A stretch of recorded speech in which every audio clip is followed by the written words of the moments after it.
CM Yogi Adityanath का जनता दर्शन। CM योगी ने लोगों की शिकायतें सुनी, समस्या के समाधान के निर्देश भी दिए।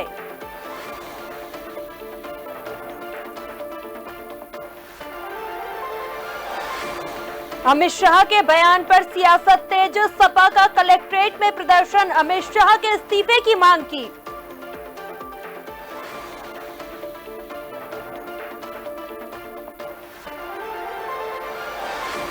प्रयागराज में महाकुंभ मेला 2025 की तैयारी, त्रिवेणी संगम पर गंगा आरती की गई, गंगा आरती में शामिल हुए भक्त।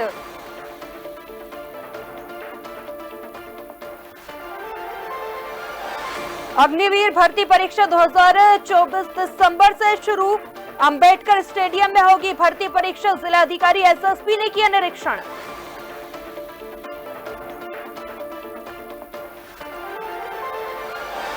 गोरखपुर में एमपीपीएससी और पीसीएस की परीक्षा जारी, परीक्षा से पहले अभ्यर्थी ने कहा परीक्षा की व्यवस्थाएं बहुत अच्छी।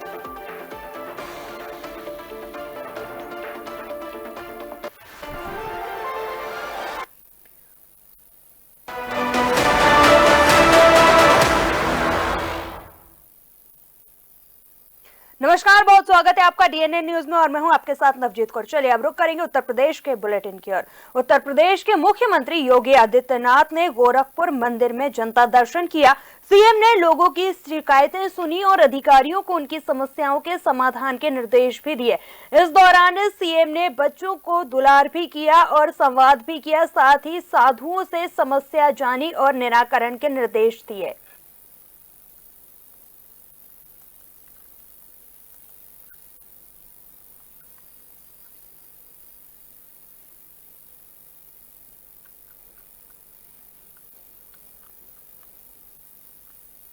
सहारनपुर में अग्निवीर परीक्षा भर्ती 24 दिसंबर से शुरू होगी। भर्ती परीक्षा को लेकर जिलाधिकारी और एसएसपी ने सहारनपुर स्टेडियम का निरीक्षण किया है। सहारनपुर, मुरादाबाद, मेरठ तीनों मंडलों परीक्षा सहारनपुर के अंबेडकर स्टेडियम में होगी, जिसको लेकर जिलाधिकारी मनीष बंसल, एसएसपी रोहित सिंह अधिकारियों के साथ स्टेडियम में निरीक्षण करने पहुंचे और साथ ही सैन्य अधिकारियों से चर्चा भी की गई।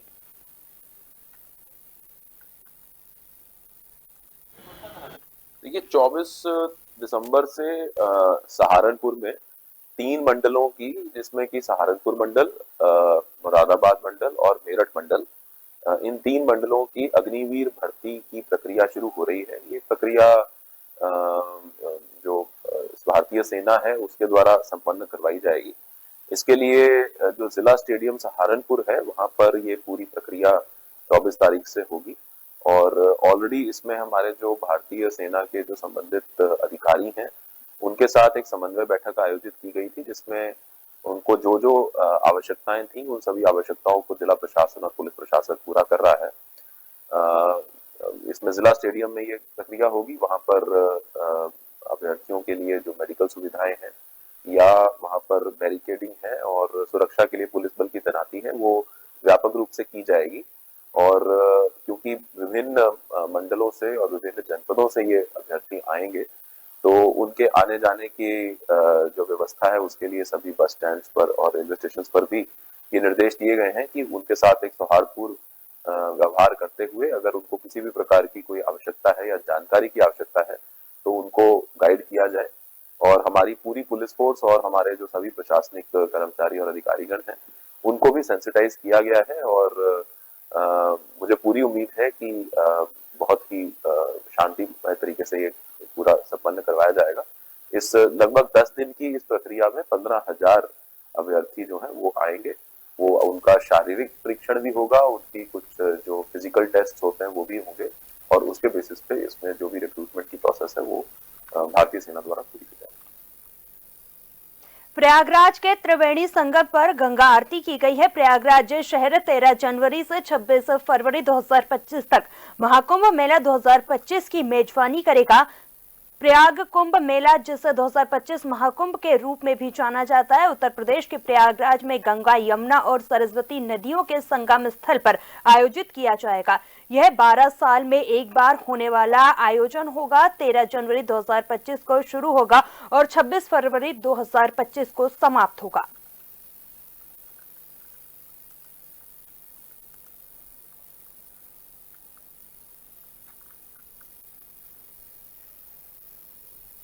लखनऊ के डीएम सूर्यपाल गंगवार ने चल रही यूपीपीएससी प्रारंभिक परीक्षा पर अपडेट देते हुए कहा, यूपीपीएससी की प्रारंभिक परीक्षा हो रही है।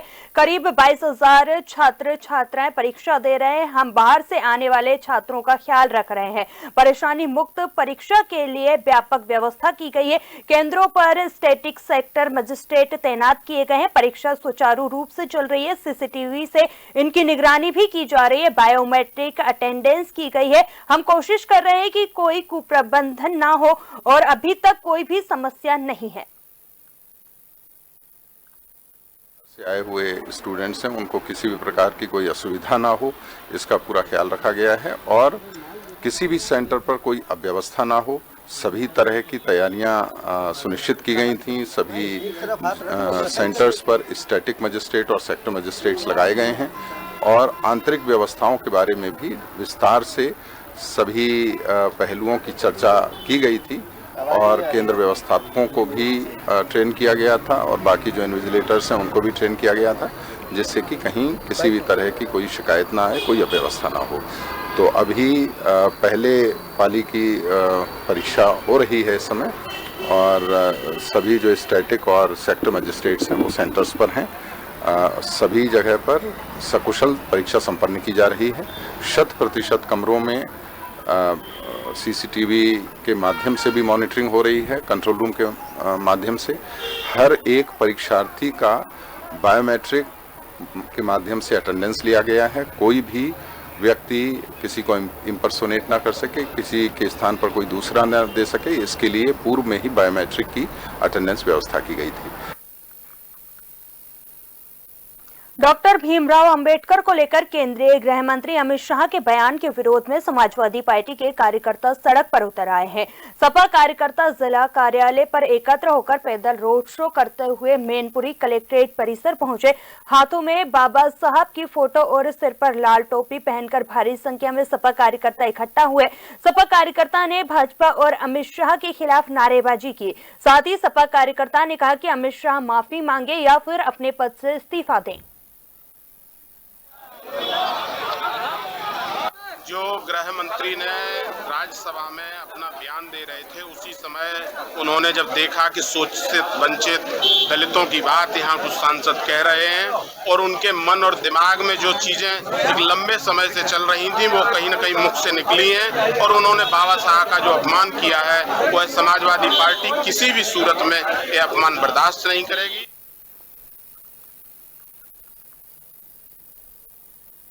संसद की सियासत अब नेता प्रतिपक्ष राहुल गांधी के संसदीय क्षेत्र रायबरेली में भी पहुंच गई है। बीते दिनों हुए संसद परिसर में हुई धक्का मुक्की पर शहर में जगह जगह रायबरेली आज शर्मिंदा है के पोस्टर लगे हैं। इसमें कई तीखे सवाल भी पूछे गए। इसको लेकर लोगों में जबरदस्त चर्चा है। वहीं कांग्रेस पार्टी के पदाधिकारियों ने निंदा करते हुए भाजपा की साजिश बताया है। उनका कहना है कि मुख्य मुद्दों को भटकाने की कोशिश की है।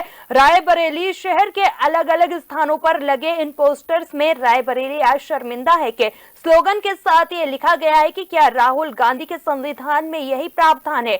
बुजुर्ग की पिटाई और नफरत की आंधी राहुल गांधी।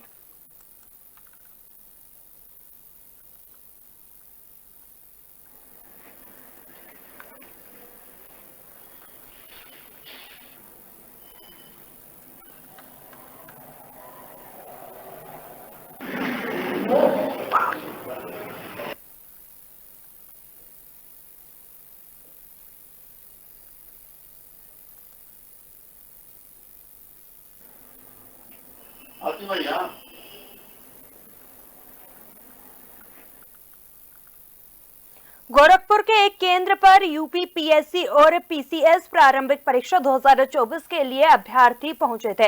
इस दौरान परीक्षा से पहले एक अभ्यर्थी ने कहा, परीक्षा की व्यवस्था बहुत अच्छी है, कई रास्तों पर जांच की जा रही है। जिस तरह की व्यवस्थाएं की गई है, मुझे विश्वास है कि पेपर लीक का मुद्दा सुलझ जाएगा।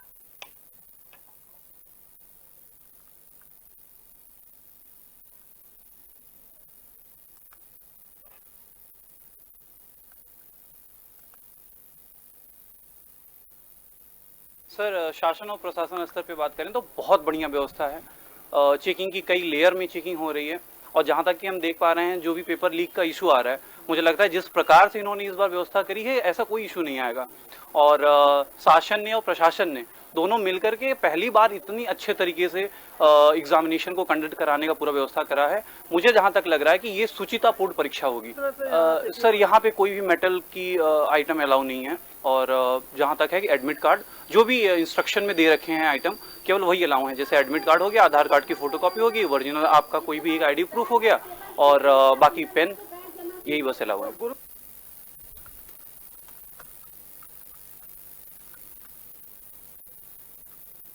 संभल के चंदोसी में कुएं की खुदाई के दौरान सुरंग मिली है। 2 JCB लगातार प्राचीन बाबरी कुएं की खुदाई की गई है।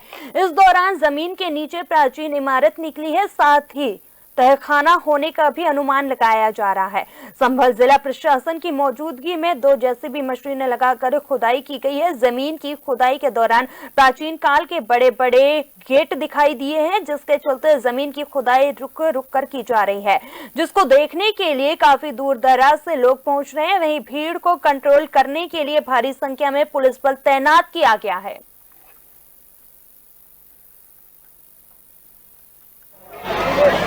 ये लक्ष्मणगंज मोहल्ले में एक स्थान बावड़ी के नाम से जाना जाता है, और इस बावड़ी के नाम से राजस्व अभिलेखों में डाटा संख्या 545 दर्ज है। 253 दर्ज है। उसके आधार पर उस सरकारी जो बावड़ी है उसके बाद उसकी खुदाई कराई जा रही है, और इसमें जो है कुआं और मकान के अवशेष मिल रहे हैं जो कालखंड में दबा दिए गए थे। आज हमने 2 शिकायतें करी थी। जो लक्ष्मणगंज में बांके बिहारी मंदिर है उसकी नफत के लिए और जीर्णोद्धार के लिए एक बाबरी कुआं, ये बताते हैं 1857 में जब गदर का जमाना था तो बिलारी की रानी साहिबा की ये रियासत थी, और इसमें सीढ़ियाँ बनी हुई हैं, और अंदर अपनी ऐतिहासिक ये चंदोसी की धरोहर है। इसमें ये भी बताते हैं कि पुराने बुजुर्गों से बात हुई है कि वो रानी साहिबा की यहाँ छावनी अंदर जाके रुका करती थी गुप्त तरीके से, कहीं हमला करना हो या क्या करना हो। ये एक ऐतिहासिक धरोहर है। आज हमने माननीय श्रीमान जिलाधिकारी महोदय जी से आज इसके बारे में हमने लिखित शिकायत दी थी कि वो बाबरी कुआं जो हमारा धरोहर है, ऐतिहासिक धरोहर है, उसे पुनः उसे जीवित किया जाए। तो आज उसी के उसमें आज बांके बिहारी मंदिर की भी पैमाइश हुई है, और उसमें ये पता लगा है कि महादेव बिहारी जी के नाम से वो मंदिर की भूमि है। बुलंदशहर में खाद्य विभाग ने छापेमारी करते हुए भारी मात्रा में दूषित पनीर बरामद किया है। दूषित पनीर की सप्लाई लगातार क्षेत्र में की जा रही थी। खाद्य विभाग के सहायक आयुक्त विनीत कुमार के नेतृत्व में पहुंची टीम ने छापेमारी की है। मौके से क्विंटलों दूषित पनीर बरामद हुआ है। खाद्य विभाग की टीम ने दूषित पनीर को नष्ट कर दिया है। बताया जा रहा है कि दिल्ली NCR में बड़ी मात्रा में पनीर भेजी जा रही थी। फूड सेफ्टी विभाग को खराब क्वालिटी की खाद्य पदार्थों की बिक्री की सूचना मिली थी, जिसके बाद छापेमारी कार्रवाई की गई।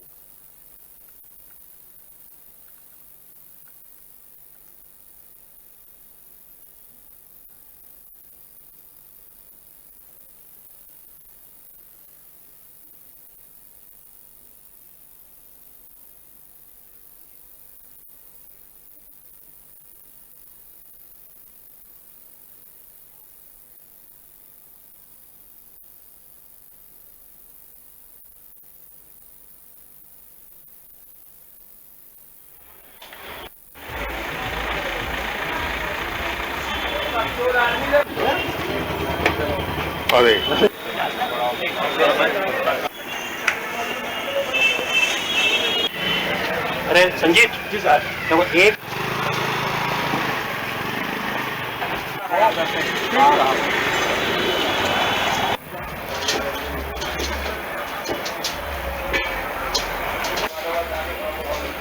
तो आपको बता दें कि बड़ी मात्रा में जो है ये खराब पनीर बरामद किया गया है। फूड सेफ्टी विभाग ने ये बड़ी कार्रवाई को अंजाम दिया है।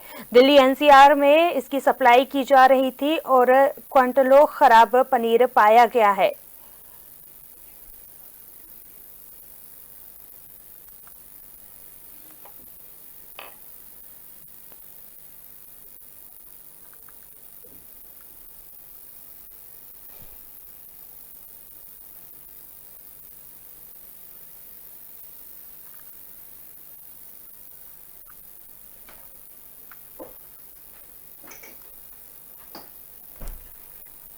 में जनपद में जो लाल तालाब में सब्जी मंडी है वहाँ पनीर की कुछ दुकानें थीं और वहाँ ये सूचना मिल रही थी कि बाहर से पनीर आ रहा है, उसकी क्वालिटी बहुत ख़राब है। यहाँ पहले भी सैंपल हुए थे तो 2 लोगों के सैंपल जांच में असुरक्षित पाए गए थे। दोबारा टीम भेज के जब यहाँ अचानक से छापा मारा गया है आज, तो 5 दुकानों से हम लोगों ने 15 सैंपल पनीर के, एक हरी मटर है और सोया चाप वहाँ बिक रही थी, उन सबके सैंपल कलेक्ट किए हैं। साथ में लगभग कुछ पनीर था जिसमें से बहुत ज़्यादा बदबू आ रही थी, ऐसा लगभग 300 किलो के लगभग का पनीर है, उसको सबको हमने नगर पालिका के सहयोग से डिस्ट्रॉय कराया है। और साथ में जिन लोगों के पहले सैंपल पास आए थे और फेल आए थे और इस बार भी अगर उनका फेल आता है तो ऐसे लोगों के लाइसेंस निरस्त कर उनकी दुकानें बंद कराई जाएगी। संभल में सराय लक्ष्मीगंज क्षेत्र में अतिक्रमण हटाने का अभियान जारी है। संभल न्यायिक एडीएम सतीश कुशवाहा ने कहा, कुछ लोगों द्वारा संज्ञान में लाया गया था कि इस मोहल्ले में बाबड़ी नाम से कई स्थान है जहां पहले से बाबड़ी थी, उस पर लोगों ने कब्जा करके मिट्टी डालकर उसे समाप्त कर दिया था। उसी क्रम में इसकी खुदाई की गई है, नीचे बाबड़ी का ढांचा मिल रहा है। कुछ लोगों को संज्ञान में लाया गया कि मोहल्ला लक्ष्मणगंज में बावड़ी नाम से एक स्थान है 253/1 जहाँ पे पहले कभी बावड़ी थी, तो उसको जो है लोगों ने कब्जा करके मिट्टी पाँच करके उसका समाप्त कर दिया गया है। क्योंकि जब संज्ञान में आया तो वो डाटा चिन्हित किया गया और उसी क्रम में जो है इसकी खुदाई की गई है, तो नीचे जो है बावड़ी का स्ट्रक्चर मिल रहा है। तो इससे ये ऐसा स्पष्ट हो रहा है कि लोगों ने इसको कब्जा करने का प्रयास किया और इसको जो है मिट्टी से दबा दिया और इसको अस्तित्व को समाप्त करने का प्रयास किया गया। कितनी पुरानी खुदाई आ रही है।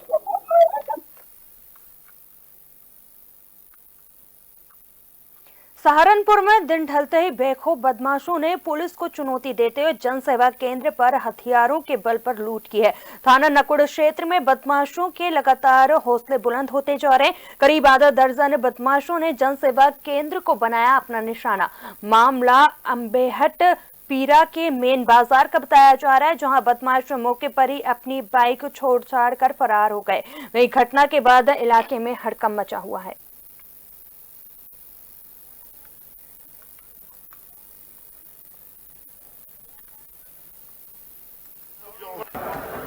दुकान पे मैं भी बैठा हुआ अपनी दुकान पर काम कर रहा था और काम करते करते 6 बंदे आए।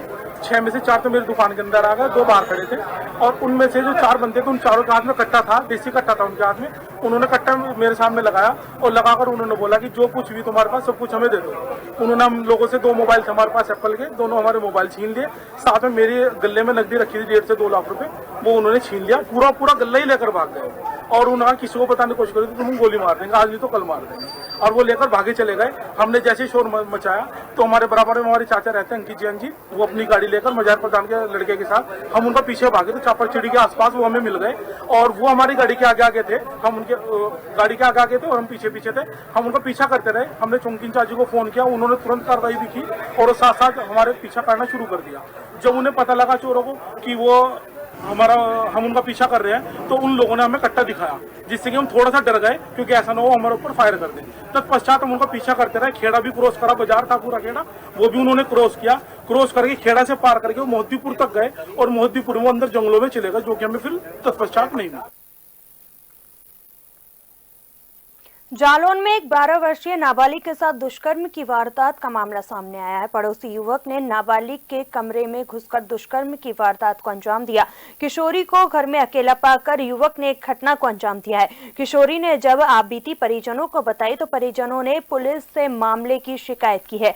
फिलहाल पुलिस ने केस दर्ज कर आरोपी को गिरफ्तार कर लिया है।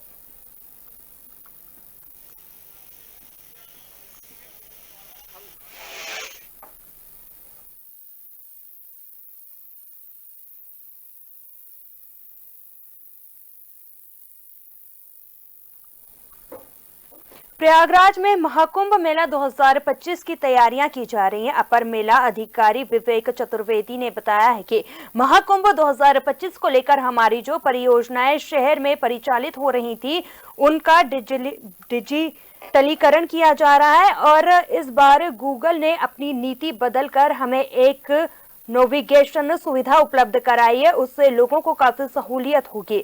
लोग मेला क्षेत्र के सभी क्षेत्रों को अपने गूगल नेविगेशन से देख सकेंगे। इसके अलावा खोया और पाया केंद्रों पर भी भाषिणी ऐप का प्रयोग किया गया। इस बार एआई का प्रयोग किया गया। करीब 2700 कैमरे लगाए जा रहे हैं जो एआई सक्षम है। एआई चैटबॉट को भी लाया गया है और जो एआई ऐप है इसमें यदि कोई कुंभ से संबंधित किसी भी भाषा में सवाल पूछता है तो उसे जवाब मिल जाएगा।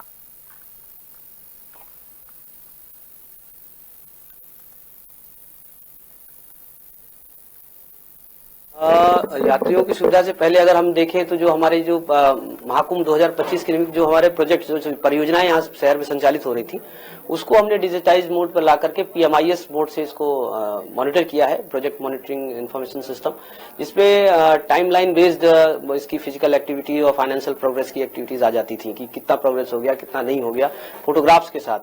तो वहां से शुरुआत इसकी की। इसके बाद डिजिटल मोड में जब आएंगे तो आप ये देखेंगे जब मेला एरिया आ जाता है हमारा, तो इस बार गूगल ने जो अपना पॉलिसी चेंज करके एक नेविगेशन फैसिलिटी हम लोग को उपलब्ध कराई है 3D मैकेनिज्म से, उससे काफी सहूलियत होगी लोगों को। लोग अपना गूगल मेला क्षेत्र में अपना गूगल नेविगेशन ऑन करके ये देख सकते हैं कि हमको कहाँ जाना है, कहाँ नहीं जाना है, कहाँ फूड कोर्ट है, कहाँ घाट मिल जाएंगे, कहाँ कौन सी संस्था लगी हुई है, कौन से बड़े बड़े टेंट्स लगे हैं, कहाँ थाना है, कहाँ हॉस्पिटल्स हैं। तो ये एक बड़ा सेल्फ रेगुलेटरी मैकेनिज्म होगा। इसके अलावा डिजिटाइज मोड पे जब आएंगे तो जैसे लॉस्ट एंड फाउंड सेंटर को ही आप ले लीजिए। पिछली बार भी हम लोगों ने लॉस्ट एंड फाउंड सेंटर को सक्सेसफुली ऑपरेट किया था।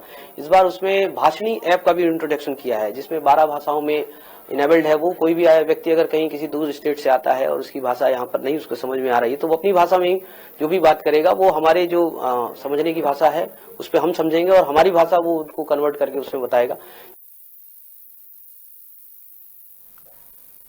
नोएडा सेक्टर 65 में स्थित एक इमारत में आग लग गई है। आग सुबह करीब 10 बजे के आसपास लगी थी। वहीं डीसीपी नोडल शक्ति मोहन अवस्थी ने बताया है कि आज सुबह हमें आग लगने की सूचना मिली है। सूचना मिलते ही तत्काल पुलिस मौके पर पहुंची। अग्निशमन दल की लगभग 15 गाड़ियां मौके पर पहुंच रही हैं और करीब 75 कर्मी भी मौके पर मौजूद रहे। जल्द ही आग बुझा ली। किसी भी तरह की कोई जनहानि नहीं हुई है। आज सुबह सूचना आई कि सेक्टर 65 में ए ब्लॉक में एक इलेक्ट्रॉनिक्स की कंपनी के बेसमेंट में जहाँ पे कुछ इलेक्ट्रॉनिक्स के सामान रखे गए थे वहाँ पर आग लगने की सूचना आई। सूचना मिलते ही तत्काल पुलिस मौके पर पहुंची और अभी फायर डिपार्टमेंट की करीब 15 गाड़ियाँ मौके पर हैं और करीब 75 फायर कर्मी मौजूद हैं और लगातार आग बुझाने का प्रयास जारी है। जल्द ही आग बुझाई जाएगी, कोई भी तरह की जनहानि नहीं होगी। चलिए, उत्तर प्रदेश के इस बुलेटिन में फिलहाल इतना ही। मुझे दीजिए इजाजत और आप बने रहिए डीएनए न्यूज के साथ। नमस्कार।